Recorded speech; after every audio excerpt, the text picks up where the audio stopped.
たった一人の人間の何気ない一言や行いが、ある者の人生に深く影響することがある。私がその経験をしたとき、それは16歳の夏だった。田舎の高校ののんびりとした風景の中に似つかわしくない金髪の男子がいた。体が大きく少し大人びて見えたのは、彼が1年遅れて入学してきた留年の生徒だからだと友達は噂した。彼の名前は西澤譲。東京でとんでもなく悪いことをしたせいで、高校を退学になり、この田舎町に逃げてきた。そんな嘘か本当かわからない話をみんなはこそこそと噂していた。でも、ゆずるくんは確かにそんな雰囲気があった。髪の色が明るくて、制服の着方がみんなと違った。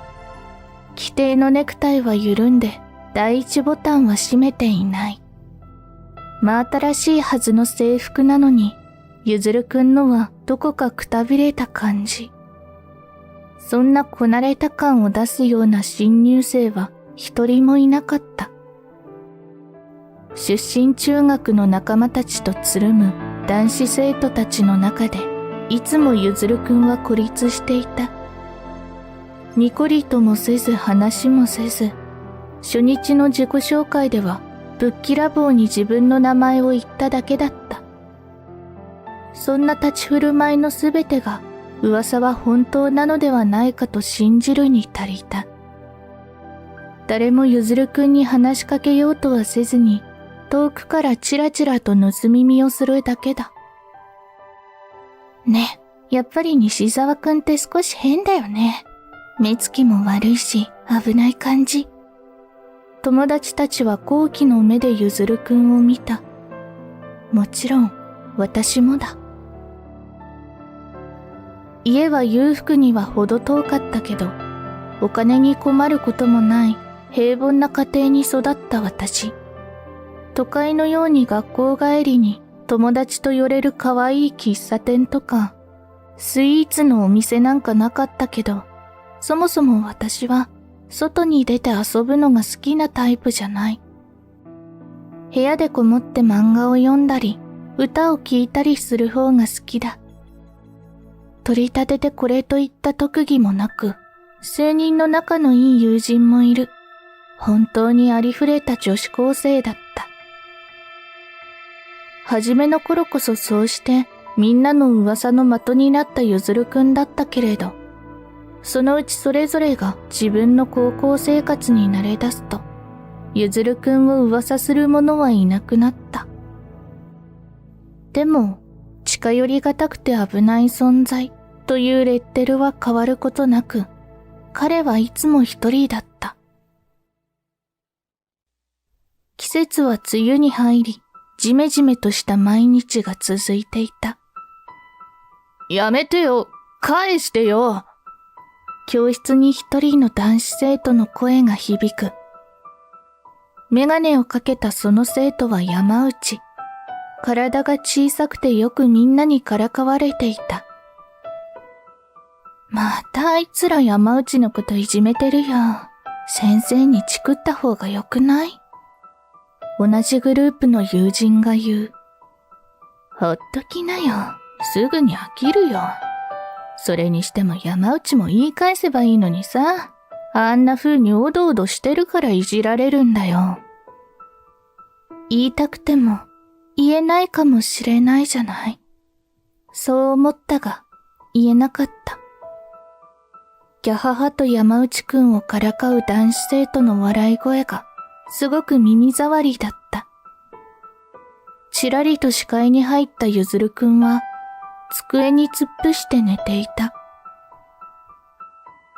授業が終わり、下駄箱に行くとさっきの男子生徒たちが再び笑いながら何かをしている。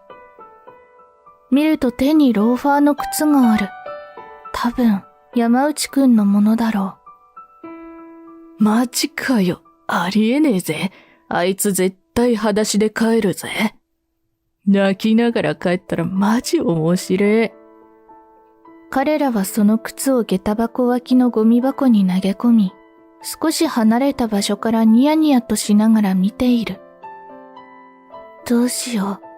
いくらなんでもやりすぎだ。先生のところに言いに行こうか。でも。するとその時、ゆずるくんが出てきて、ゴミ箱から捨てられたローファーを取り出した。そして自分の制服の袖で少し汚れを拭うと、元あった山内くんの下駄箱にそれを戻した。顔色は全く変わらず、靴を戻したゆずるくんは悠々と学校を後にした。男子たちはあっけに取られ、そしてゆずるくんの文句を言い出した。なんだよあいつ。ヒーロー気取りかよ。ああ、つまんねえ。行こうぜ。そして文句を言いながら帰っていった。よかった。私はほっと胸をなで下ろす。噂されるような悪い人なんかじゃない。私はそう思った。そして、ただ見ていただけの自分を恥じた。もしゆずるくんが靴を戻してあげなかったら、私に同じことができただろうか。今たまたま私が見ていたけれど、きっとゆずるくんは誰かに褒められようとそんなことをしたわけじゃない。すごいな。心が強いな。その日の出来事は、なぜか大きく私の心に残った。見返りを求めない優しさは、とても美しいと思った。あの日の出来事がきっかけで、私は将来看護師になりたいと考えるようになった。そしてそれ以降、なぜか男子たちは山内くんを構わなくなった。いつも突っ伏して寝ているゆずるくんが怖かったのか、それとも自分たちの行動を恥じたのか、それはわからない。でも間違いなく、あのゆずるくんの起こした行動に影響されたものだ。見返りのない優しさ。私も彼に習おうと思った。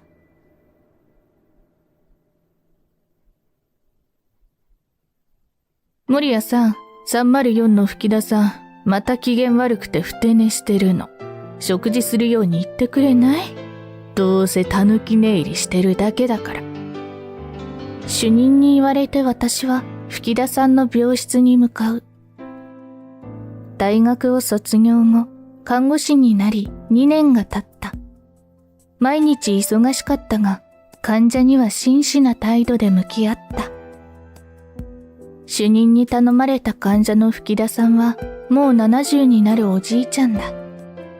糖尿病の患者さんで、血糖値が上がりすぎて一時入院になったが、とてもわがままで、看護師たちは皆敬遠していた。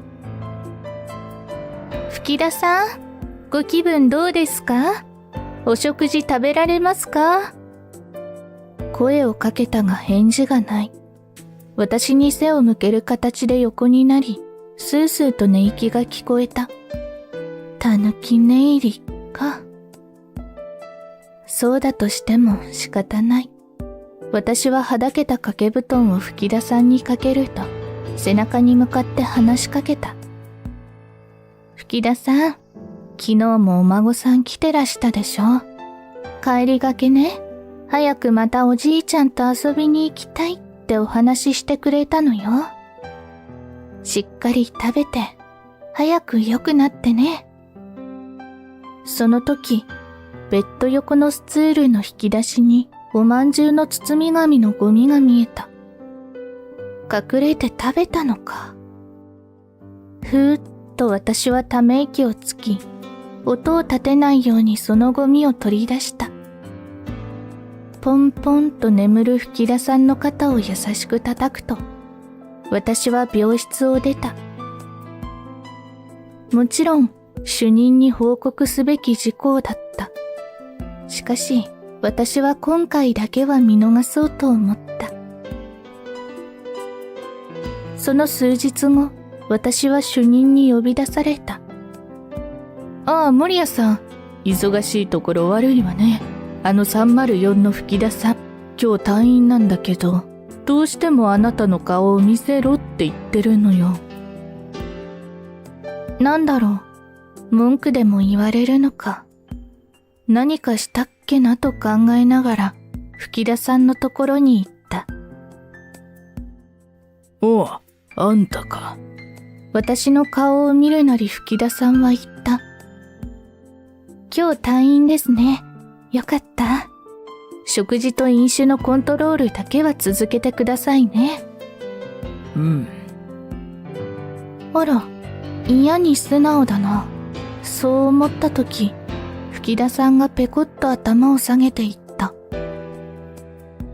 守谷さん、あんたは私が隠れて食ったまんじゅうのこと、内緒にしてくれたろ。ありがとう。あんたは本当に優しい人だな。嫌な顔もせず、私のような頑固老人に敬意を持って接してくれた。初めて私は病気を本気で治そうと思った。そんな言葉をかけてもらえるとは思いもしなかったので、私は驚いた。じゃあ、私は行くよ。はい、気をつけて。吹田さんが去った後、涙がこみ上げてきた。この仕事を選んでよかった。そう思えた。その時、ふっと誰かの笑い声がした。向かいのベッドからだ。やるじゃないの、守谷。なんとそこにいたのは、ゆずるくんだった。びっくりしたなぁ。まさかゆずるくんだなんて思わなかった。確か骨折だったよね。手間のかからない患者さんはほとんど呼び出されることもないから。どんな偶然か。かつての同級生は右足を骨折し、吹田さんと同室に入院していた。看護師になったんだな。そういったゆずるくんの顔は、ちっとも昔と変わっていない。ゆずるくんは今何をしているの？ああ、俺格闘技やってんだ。ドジって足が折れたけど。格闘家？ゆずるくんのイメージぴったりだな。そうか。でも、怖くてよ。もう若くねえし、元通りになんのかな。また格闘技できんのかなって。同じ教室にいた時は、こんな風に話すことなどなかったので、なんだか不思議な感じがした。しかも弱音を吐くゆずるくんなんて、想像もできなかった。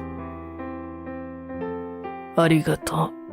その時不意にさっき病室を出た吹田さんの顔が浮かんだ。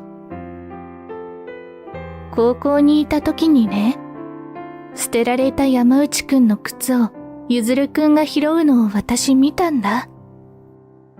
唐突に話し出した私の顔をゆずるくんは真剣な表情で見た。その時のゆずるくん見てかっこいいなーって単純に思って。そんな風に誰かに感謝されなくても優しくありたいって思ったんだ。だから私看護師になった。ゆずるくんは何も言わない。強くないと優しくなれないとあなたに教わったの。私もっと強くなりたいと思う。ゆずるくんは？そうだな。頑張ろう。リハビリまで道のりはまだ長いよ。へこたれるのは簡単だよ。そうだな。へこたれてらんねえな。ゆずるくんはそう言って笑った。私も笑った。や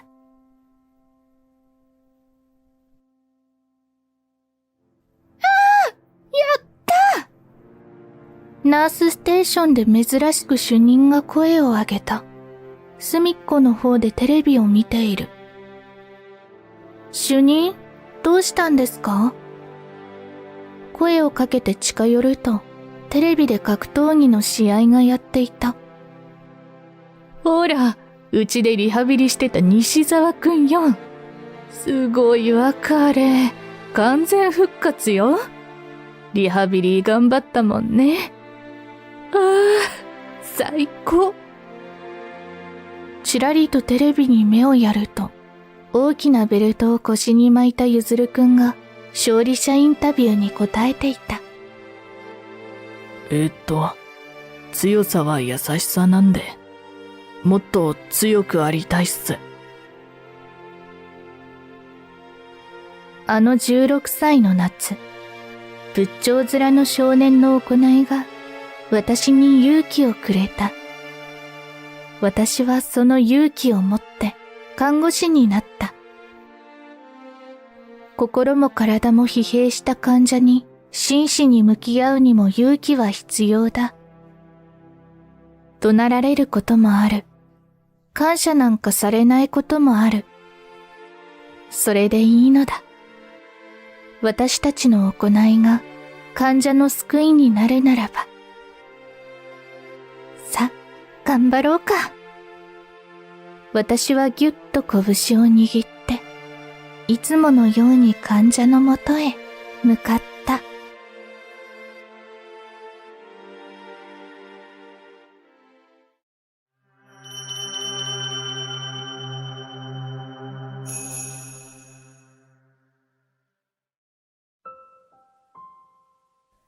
名医とその小さな紙切れに書かれている。俺はそれを丁寧に畳むと白衣のポケットに忍ばせる。目を閉じると秋の空にスターターピストルの音が響いた。平成6年10月。朝起きると遠くでポンポンと花火の音がした。ひろのぶ、いい天気よ。体育祭頑張っておいで。母の声に俺は絶望した。昨日あれだけ雨を願ったのに。お父さんとお弁当持って行くからね。母のウキウキした声が何とも忌々しい。俺の名前は新谷博信。中学2年の超運動音痴だ。数学を解いたり本を読んだり、世の中にはもっと有益でためになることが山ほどあるのに、どうしてみんなスポーツなんかやるんだろう。それは完全な言いがかりだったけど、昔から運動音痴が原因でからかわれてきた俺としては、そういう他にない。せめてそれをカバーしようと勉強には力を入れたけど、学年2位のメガネでひ弱な俺より、サッカー部の間抜けな顔したやつの方が10倍クラスで人気者だ。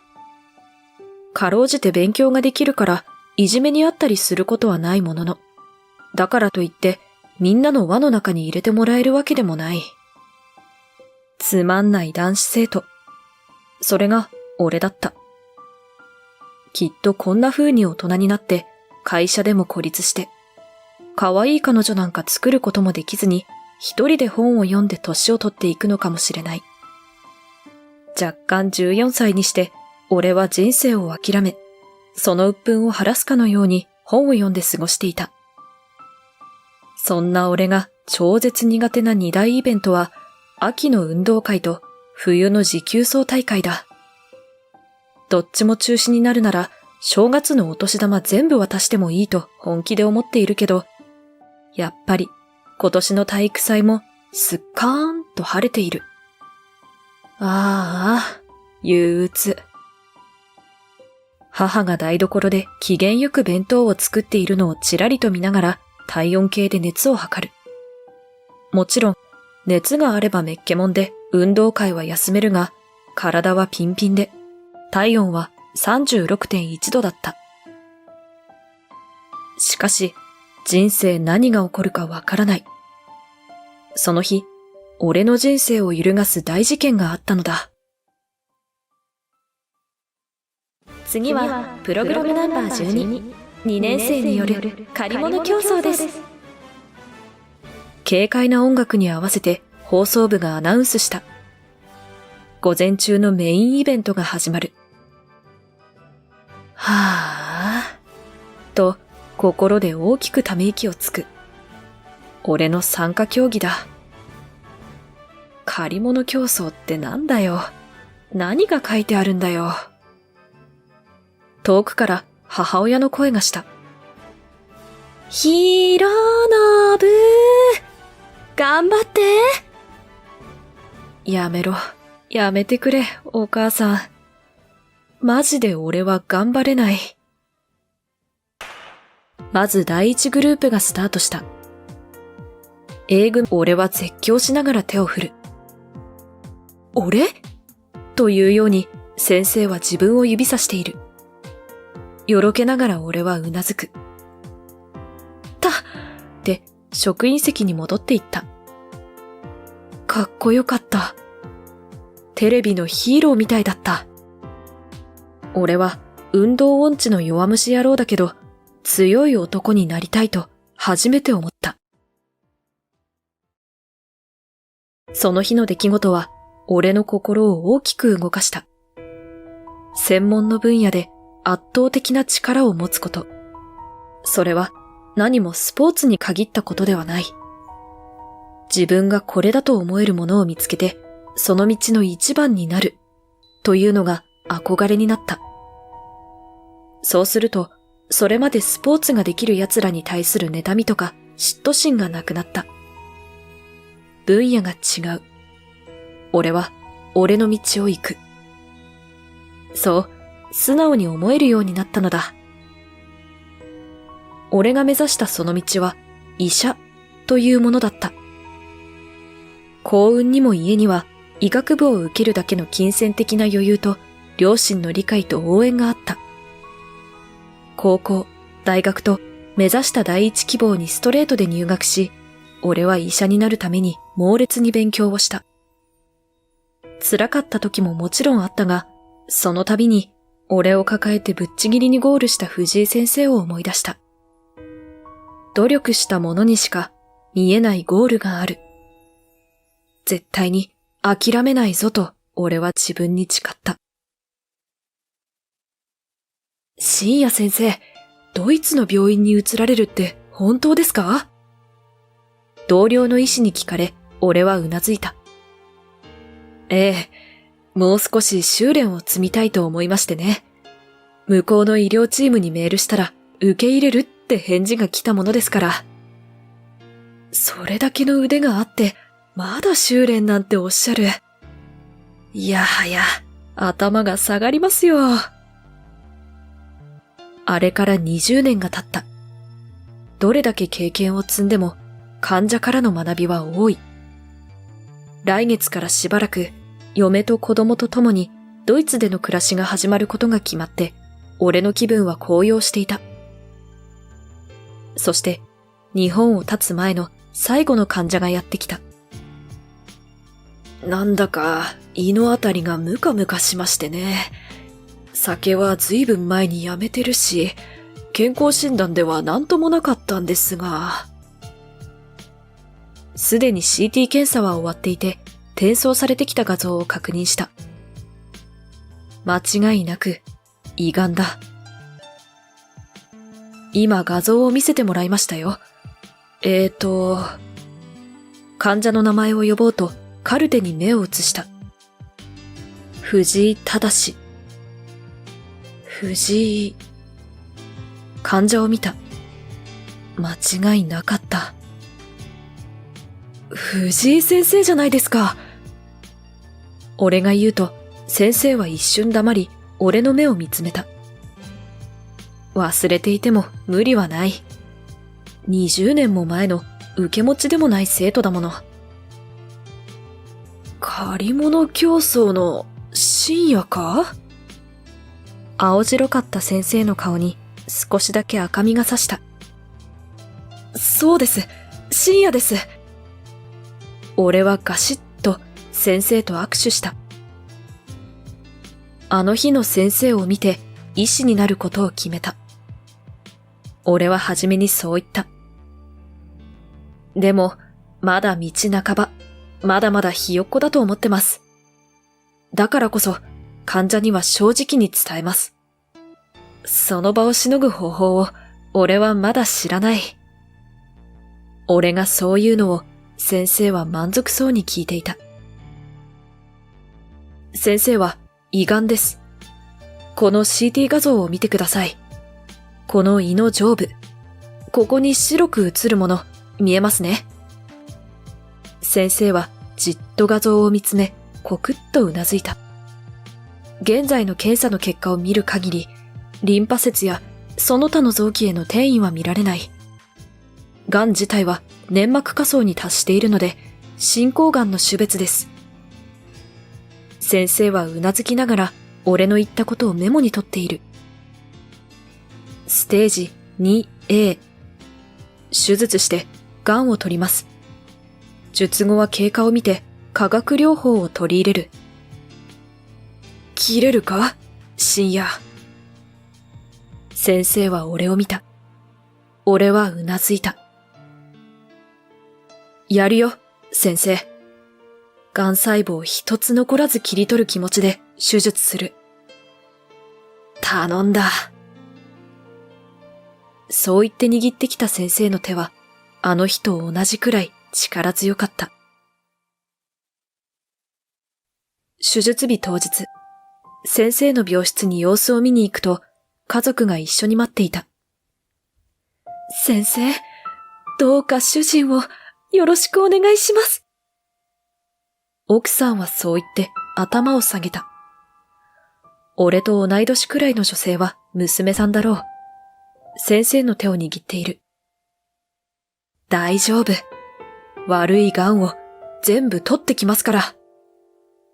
俺はそう言った。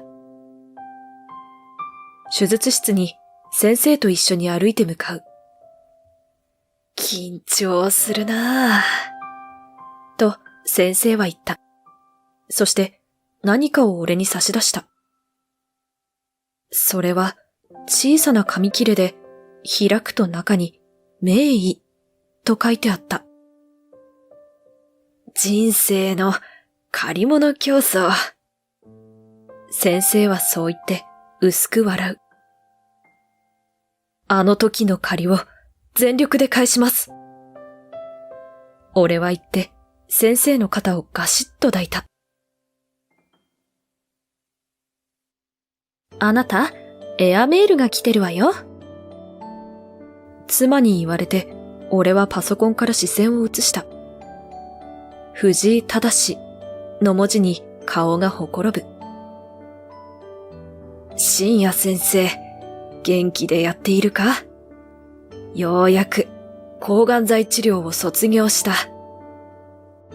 まだ定期的に検査は続くが、体調はすこぶるいい。名医のおかげだ。